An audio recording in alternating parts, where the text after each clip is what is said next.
Lately, Jalen had been very upset about her relationship with her husband. She herself could not understand what was the matter. She loved her husband and accepted all his weaknesses. He seemed to value this about her, but now things have changed. Everything annoyed him lately. He started to leave the house, seeking solitude and rest. It felt as if Jalen bored him or burdened him in some way. Yes, today she asked him to clean the kitchen after dinner, but it was just a normal family meal. The cleanup merely involved wiping the table, loading the dishwasher, and pressing a button. And instead of helping her, he got offended. "Are you implying I don't contribute? That I'm a burden to you?" Enrique asked. "What are you talking about? Have I ever complained?" Jalen tried to justify by herself and calm him down, but her husband was already upset. "Oh yes, of course you're tired because you're a businesswoman. You earn money, you have responsibilities and problems, and I am. I just a burden then? Or a pet living with you?" "Stop it.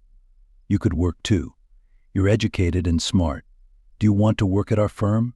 I can find you a good position. We'll always be together." Jalen understood that Enrique was simply bored. For over 6 months since leaving a job that offered no room for development, he had been at home. He searched for a job but found no success. He also turned down the opportunity to work with her. "Thank you. But what would I be, a laughing stock?" "That's what they'd call me," he said with resentment. "Why? You'll have some responsibilities. You'll fill them." "And no, you don't understand," he interrupted. "I mean one thing, but you hear something different. You don't even realize how you're hurting me. I'm sorry, but I need to take a walk or else we'll just argue again." "How long are you planning to walk?"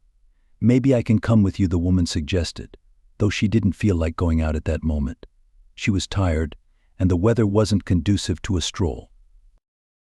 "As long as possible. You don't need to accompany me. We're like Siamese twins. I'm tired of being together all the time, both at home and on the streets," Enrique retorted. He got up and left the apartment, indifferent to the fact that he had left his wife upset. "Do we really often go out together?" Jalen thought to herself. "No, we don't, and we don't spend much time together at home. I work during the day, and the evenings we typically sit at our individual gadgets. Is it so difficult for a man to be idle, or perhaps he resents being dependent on me?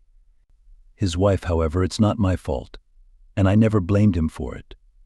On the contrary, I support him as much as I can, do everything to make him feel like the head of the family. But our minor issues often lead to arguments." However, Jalen never once thought that all these fights could be because Enrique was unfaithful to her, and not because she was sure that she was dear to her husband, not as a source of income. It was because Jalen was not a jealous person. She didn't want to waste her energy on jealousy. However, soon her friend Brittany helped her see the reality. One day, Brittany, on her day off, dropped for a cup of coffee and a chat. She boasted about her new clothes, discussed a miraculous face cream, shared some gossip, and then asked, "Why are you at home today? It's boring. Why don't you go out?" "No, Brittany, I have a lot to do at home. I need to tidy things up. Maybe later I'll have time, but for now I just want to rest in the evening," Jalen replied. "Well, how much housework can you have if you have a stay-at-home husband? What does Enrique do all day?" her friend wondered. "Well, he's a man, isn't he? How can men really help in these matters?" Jalen dismissed. "Aren't you afraid to take such a risk? Men, when they have nothing to do, are likely to find something. Some might start drinking, although Enrique is not like that. He's more likely to start cheating. I'm not worried about that. Enrique is not that type, and he loves me." "Are you sure? What about Abby?" Brittany asked with wide eyes. "Abby?" Jalen was puzzled. "Oh, forgive me, I thought you knew. I assumed you were immune to such situations." "What situations? What are you talking about?" "I don't know any." Abby Jalen felt an unpleasant chill down her spine as the pieces of the puzzle began to form a disturbing picture. "Brittany, stop talking in riddles. I really don't know anything, and I don't suspect my husband of anything, but since we're having this conversation, tell me, who's Abby?"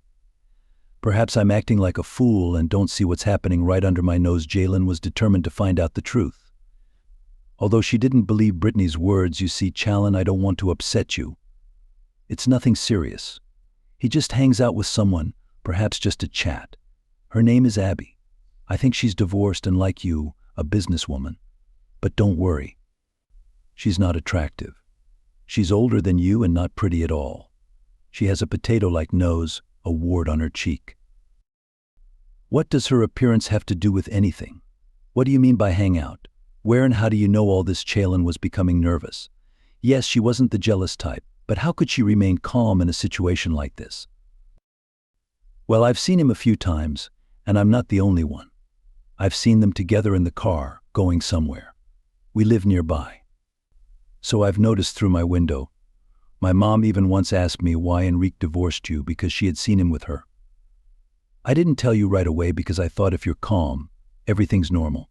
Maybe it's just business, or maybe you don't mind it happening this way. Jalen sighed heavily. Her husband almost every evening runs away to be alone, and he's gone for 2 or 3 hours. Last week he didn't even spend the night at home, but he explained quite reliably that he was with a friend whose wife had given birth. They had been drinking, so he didn't want to return home in that state. Also, in one phone conversation he referred to his interlocutor as Abby, but Jalen didn't pay attention, thinking Abby was just a friend. Now it seems he's having an affair with this Abby. After saying goodbye to Brittany, Jalen deliberated and decided not to confront her husband for an explanation immediately.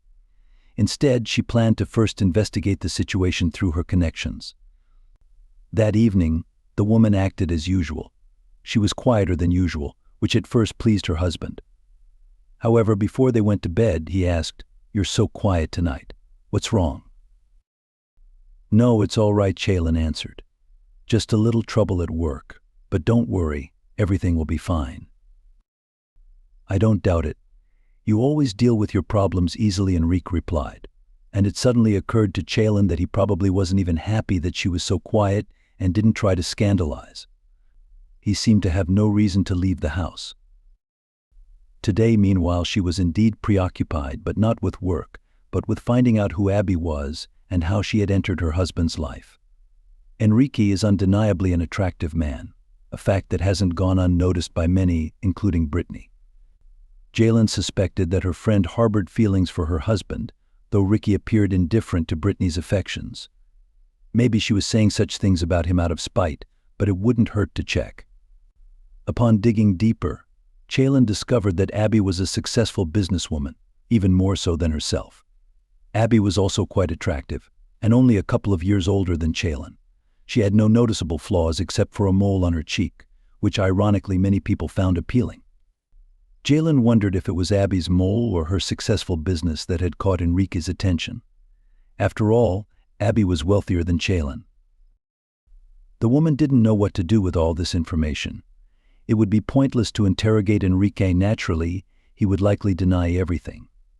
Approaching Abby directly also seemed unwise, as it could lead to unnecessary humiliation. Finally, Jalen resolved to gather more information before making any decisions. She set her business aside to investigate. Despite her embarrassment, she saw no other choice.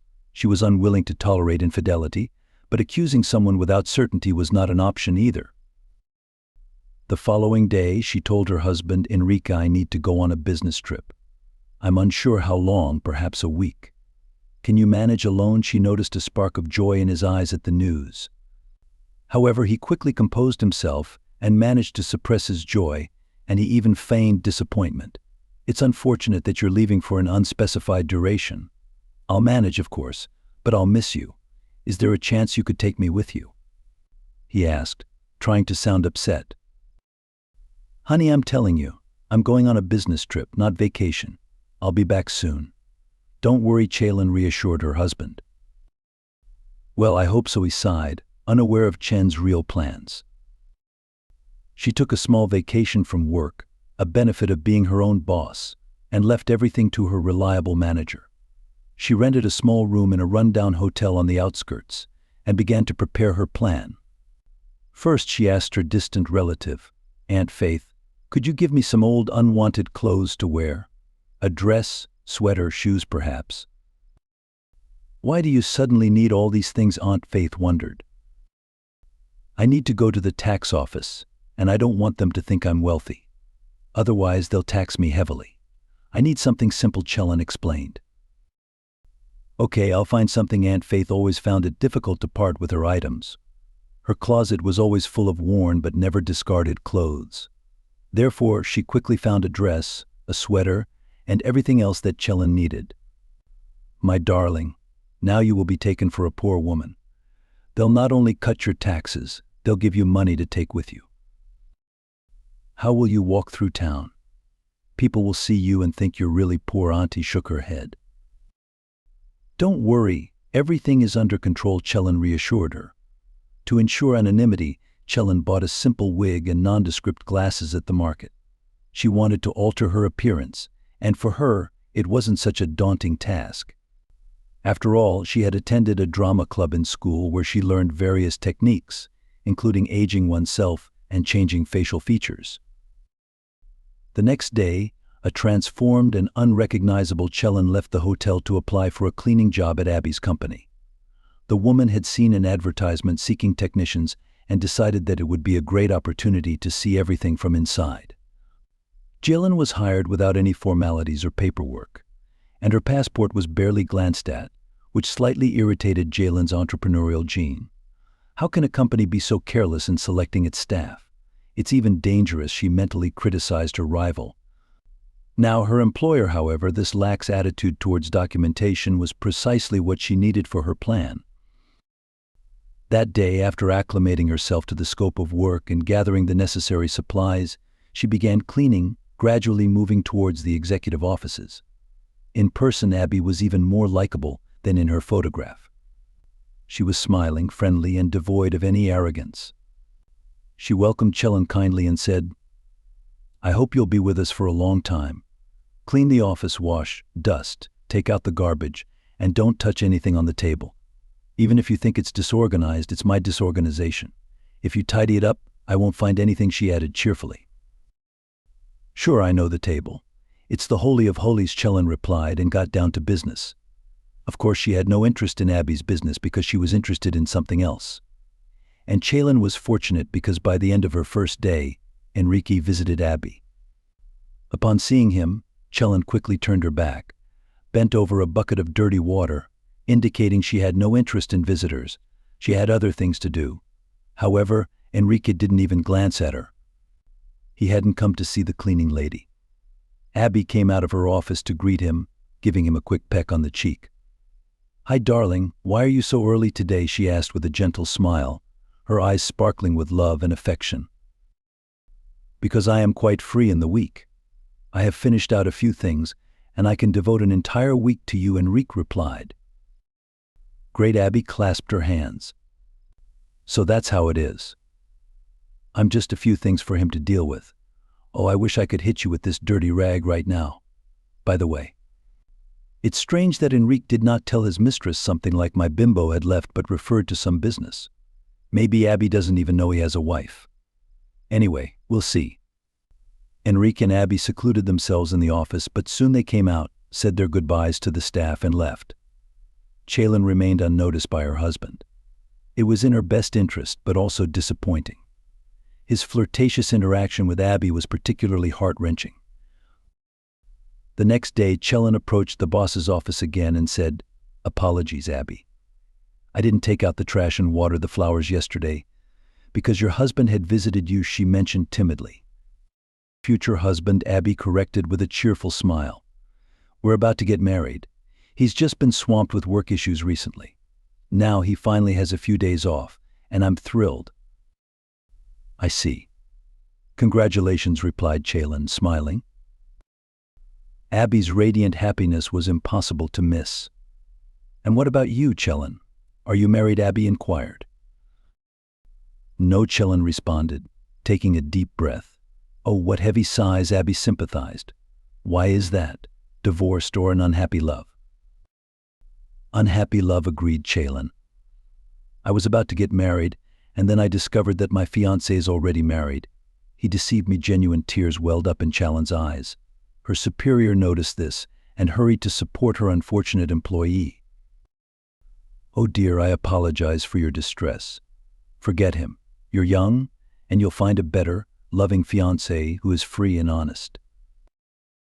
Yes, I suppose you're right. It just hurts a lot, Chellan admitted. By the way, just imagine how his wife must feel, Abby exclaimed. Did she find out about your relationship? Yes, she did. She came and told me everything. I see. She must have been upset, Abby assured.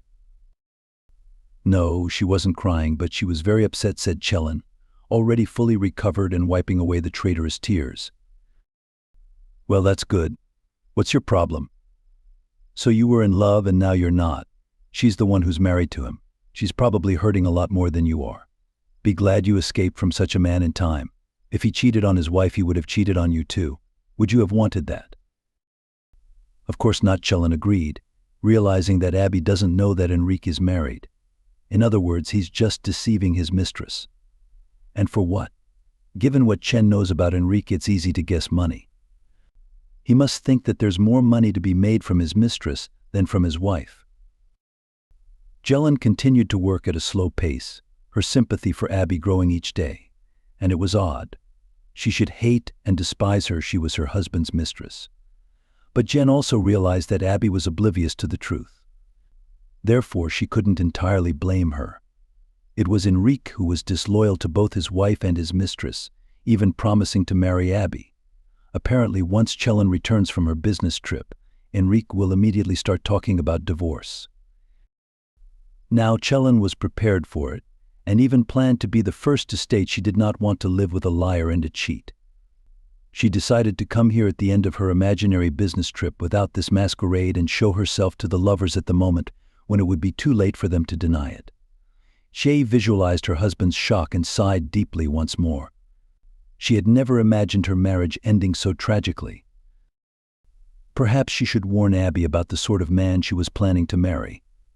This woman clearly loved Enrique, and it was evident her feelings were genuine. However, witnessing her own husband meeting his mistress after her work was intolerable. Every minute when they seemed that no one could see them, they hugged, kissed, exchanged tender words and confessions, paying no attention to the cleaning lady. But Jalen noticed everything, and her heart ached. Not only for herself, but also for Abby. The presence of the cleaning lady in the office remained unnoticed not only by Enrique but also by other employees. They did not consider Chellan a significant person, and many spoke quite frankly in front of her. Thus she learned of a conspiracy which would bring considerable damage to the company. It would have been more logical for her to keep silent, because it was none of her business.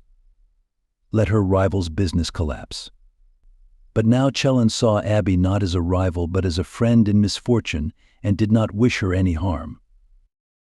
She recognized that Abby, like herself, was a hard worker who achieved everything through her own efforts, without any influential relatives to give her a leg up. Why should she lose everything? Unrequited love, though painful, can be survived. But losing a business to which she dedicated so much time and effort, it was too much. In addition, Jalen found out the most unpleasant news: the partners who were going to deceive Abby had been introduced to her by Enrique. Apparently, Enrique had decided to exploit and rob Abby in this way.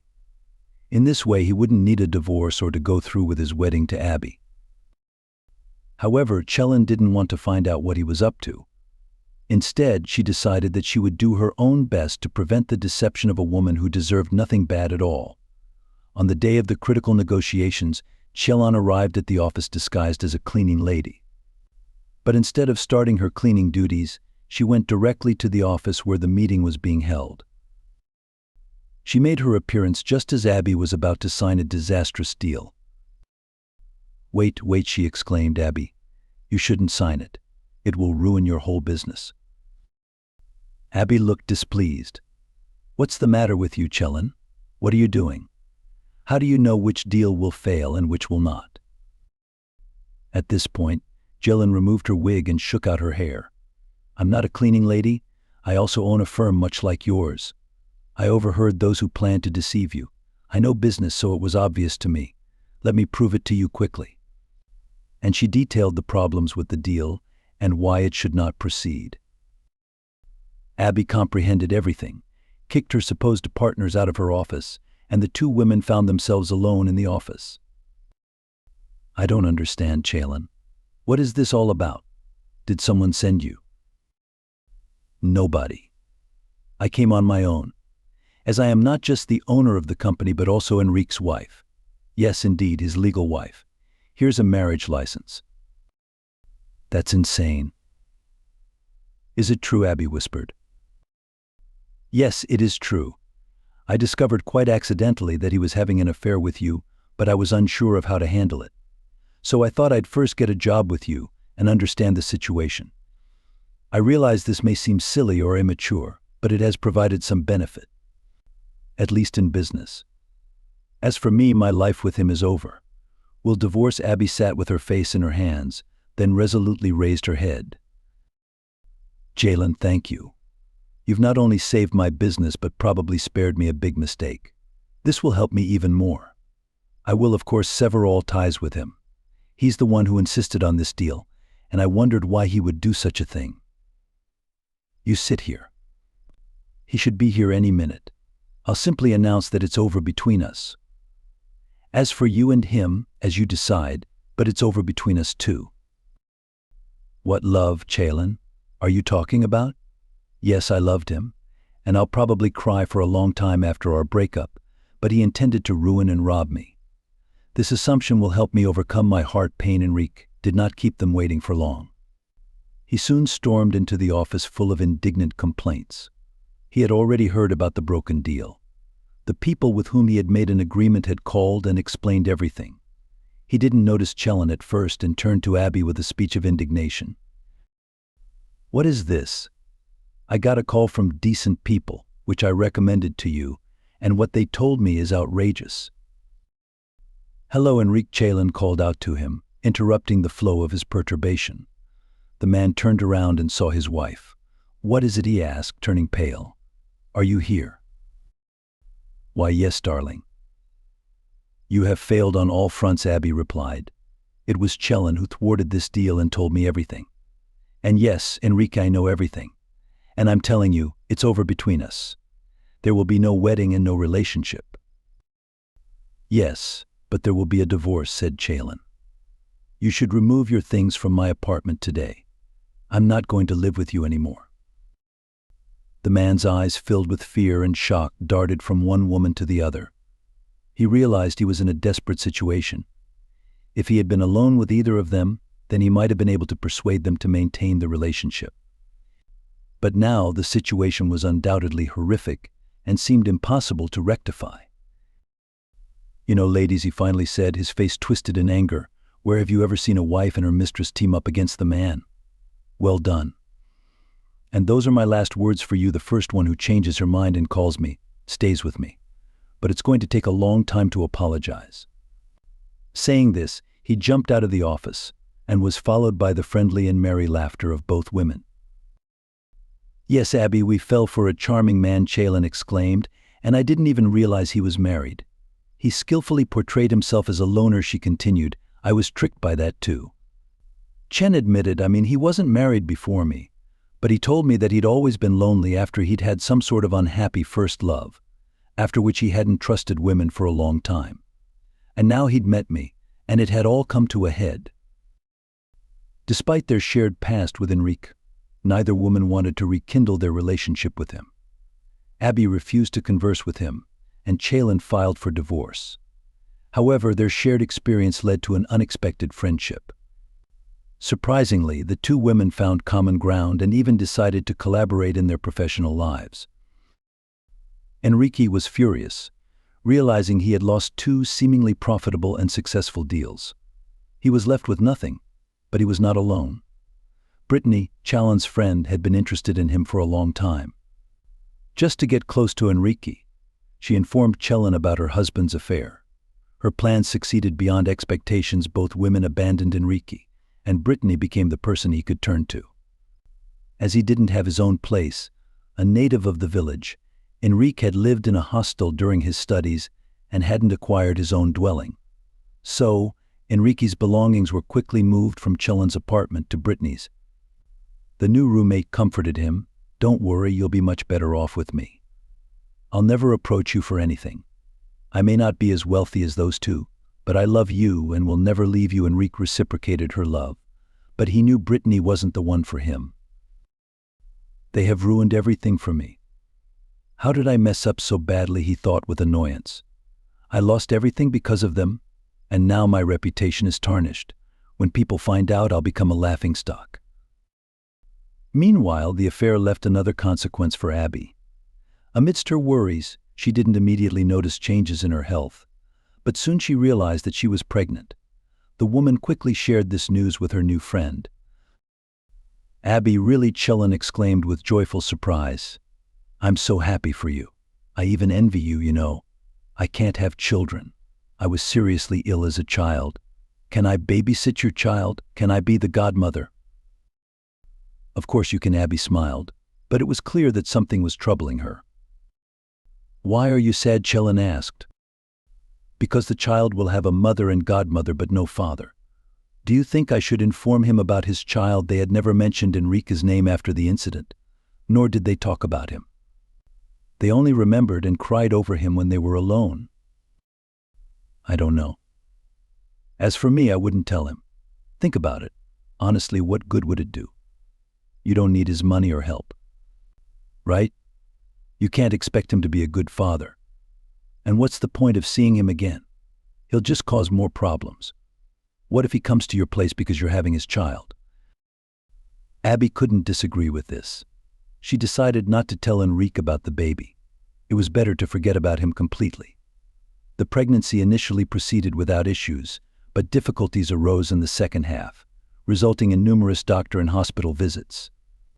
The women were primarily concerned about the child's well-being, and their worry proved unnecessary, as the boy was born healthy and on time. However, problems arose with Abby soon after the birth. A massive hemorrhage began, which the doctors were unable to control. Abby did not survive this tragedy. Struck by this tragedy, Chellen already considered Abby her own sister. Of course, she could not leave the baby. She already considered him almost her own, so she adopted him. Meanwhile, Enrique could not forget the happiness he had lost. He had once lived a comfortable life with a wealthy woman, enjoying the luxuries she provided. But his insatiable desire for more led him to lose everything. What did he have left? Brittany. At first she was thrilled and doted on him, but her interest quickly faded. It was understandable. When he lived with his wealthy wife, he was considered wealthy himself. But now he had squandered all he gained with his ex-wife. His new girlfriend, increasingly frustrated, exclaimed, "I don't get it. You're not going to work at all? You've worked somewhere before, and now what? Aren't you tired of sitting at home yourself?" Brittany was indignant every day. "Brittany, I'm simply fed up with everything. I can't work for a minimum wage, can I? And a decent job is difficult to find. And what will you do until you find one? Do you expect me to support you like Chellen did, buying you suits, taking you to restaurants and resorts? No, my dear. You've mistaken me for someone else. Go find your next benefactor." Enrique was dubious about his chances of finding another benefactor. He had been fortunate twice in his life and doubted a third time would come around. He knew he couldn't return to his previous relationships, as forgiveness was unlikely. And if that was the case, why even try? Enrique was oblivious to how his ex-partners were faring, and he didn't know that Abby was pregnant. But one day, hanging around his old acquaintances, looking for some profit for himself, he learned about the birth of his son and the death of Abby.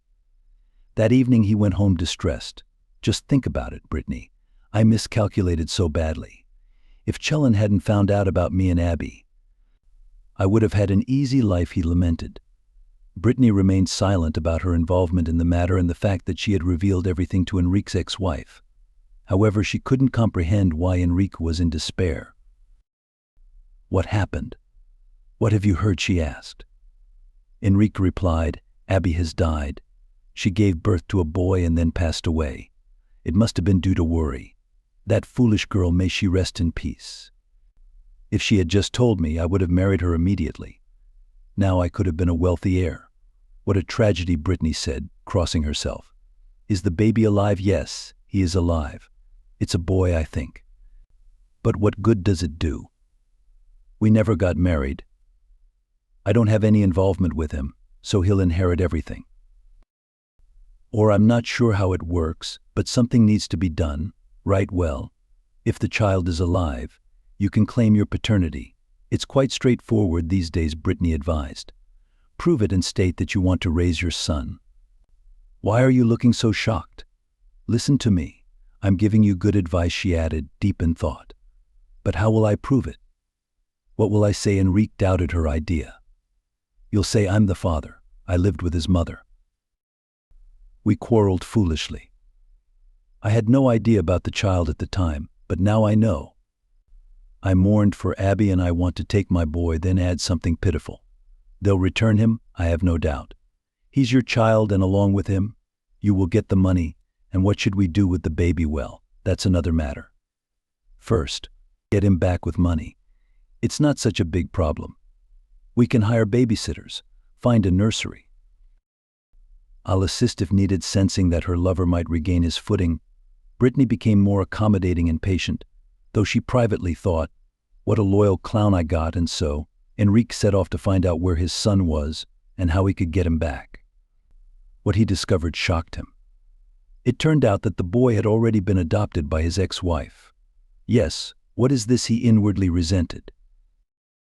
She's going to cross my path all my life. She separated me from Abby like a dog, kicked me out. Now she has taken away my son. I'm sorry, Challen, but you can't do that. If you can't give birth to your own children, you shouldn't take other people's children.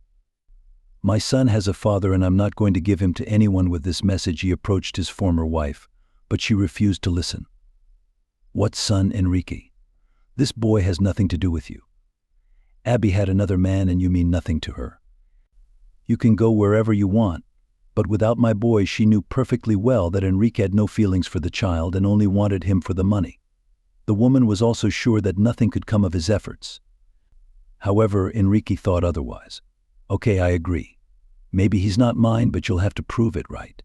DNA test. If it turns out the son isn't mine, then the issue will be closed. The issue is already closed, Chen replied calmly. I won't allow any tests to be done. This child is mine according to all documents. You would be better off asking where Abby is buried. At least bring flowers to her grave. You're only interested in her money. What's money got to do with it? I need my son, and when I get him, I'll go to the grave with him. Do you want the child to think you're his mother and forget about his own mother? Don't be stubborn, take the test. Why are you resisting? The child may not even be mine, but then you can live peacefully, Enrique insisted. I already live quite peacefully and we won't do any tests, Challen replied, ushering her ex-husband out the door. The visit alarmed her. Of course she knew Enrique wouldn't easily back down. Apparently his life was not going well and the child, or rather his money, was important to him. She realized she would have to protect the little boy from his father's troubles. Don't worry, son. No one is going to take you away. You are only mine, she said, kissing her son. For 2 months she was constantly with the baby, always holding him. However, she needed to work to support the child. She did not want to use the money inherited from his mother, realizing instead that she could earn a living herself. But one can't work with a baby in their arms, so she hired a nanny, a woman known to be experienced and reliable. Then Annie proved to be a good assistant, attentive and competent, treating the child perfectly. Like many, however, she needed money. That's what Enrique played on when he came home and shared with Brittany the outcome of his visit to Challen. She too was upset about how her former friend was intruding into their lives. But there was no time for resentment. The clever lady quickly understood that Challen would likely struggle to care for the baby alone.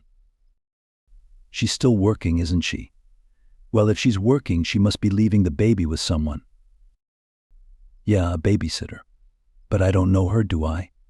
And will she even talk to me? The man wondered. What kind of idiot are you? Brittany exclaimed angrily. The task is simple. Just stand near her house and see who comes out with a stroller. Negotiate pay. That's all there is to it. Following her advice, Enrique acquainted himself with the nanny and persuaded her to collect materials for a DNA test in exchange for a sum of money. Rest assured, it won't harm him, he reassured the woman.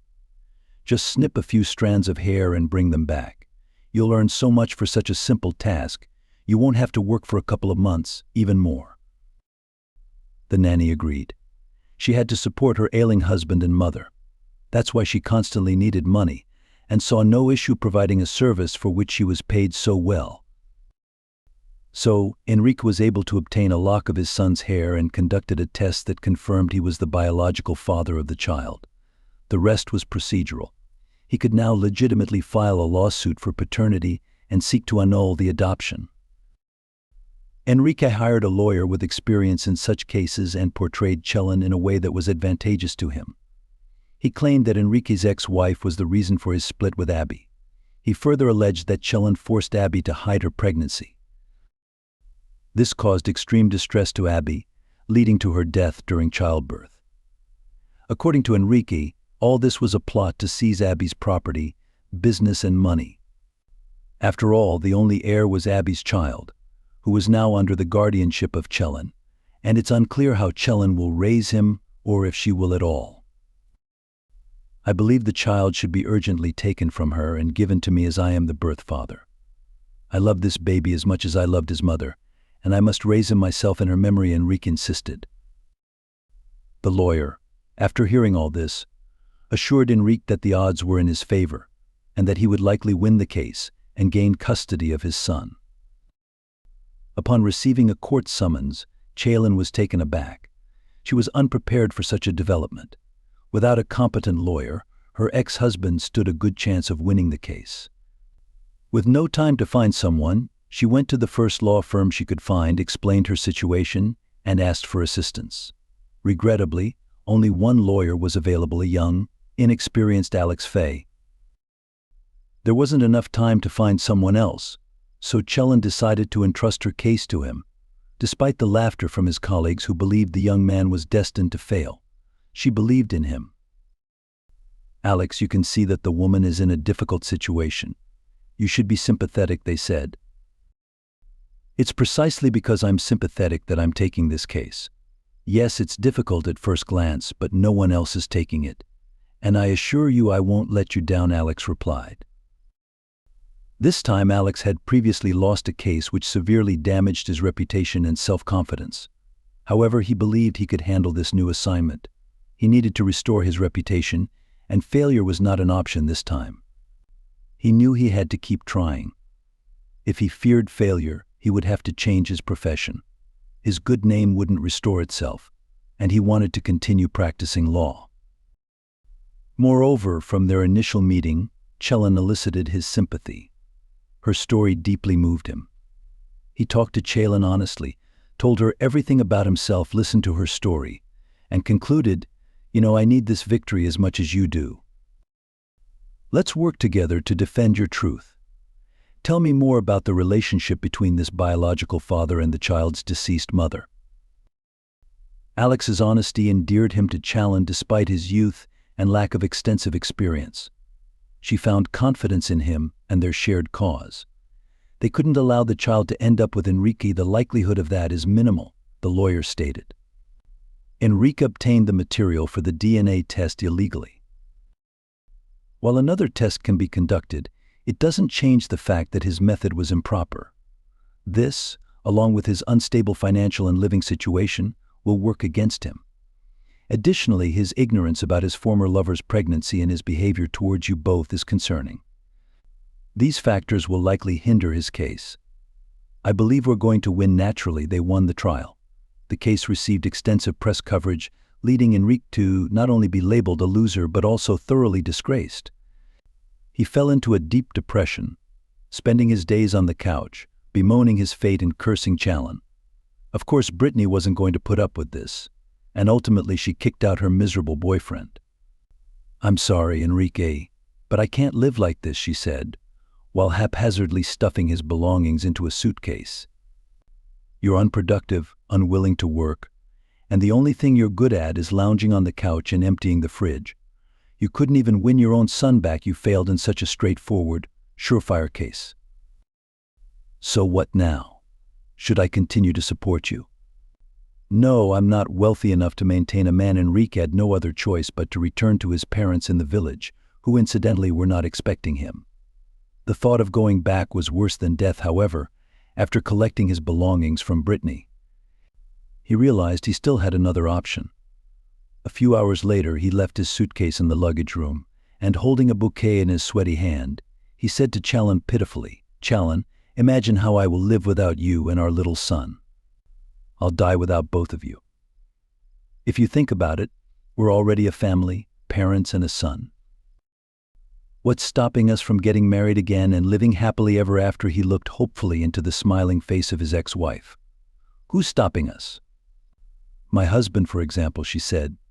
And at this moment, the very same lawyer, Alex, came out of the room carrying a little boy.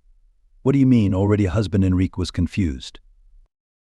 From their first meeting, Alex and Callan felt a spark between them. They spent a lot of time together, communicating, and right after their victory in court, they got married.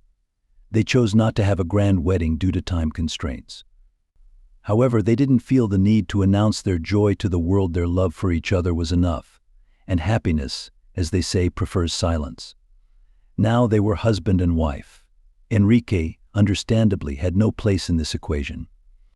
Finally acknowledging this, the dejected ex-husband discarded his crumpled bouquet into the trash and left the joyous couple behind.